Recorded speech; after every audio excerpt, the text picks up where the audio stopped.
Hello friends, welcome back to the mini video guys and my YouTube channel guys. Today friends, we are going to talk about guys auto brightness guys. How can we enable it in Infinix phone device?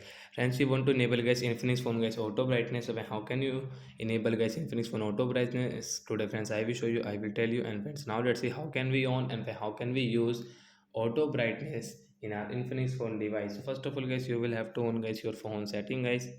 After on phone setting, how can you enable it and use? Friends, click on display and brightness, and friends, you can see this type of setting. Friends, you will have to click on adaptive brightness. Mean guys, auto brightness we can enable from here. After enable guys, your screen brightness will decrease and increase automatic according to your environment guys. Like that guys, as you can see, guys, brightness increased. So like that guys, we can enable guys auto brightness and guys, we can use it. So guys, your auto brightness adjust will automatic your environment guys. It will sometime guys it will increase brightness, sometime guys it will decrease brightness. So that's it guys, thanks for watching the video, bye guys.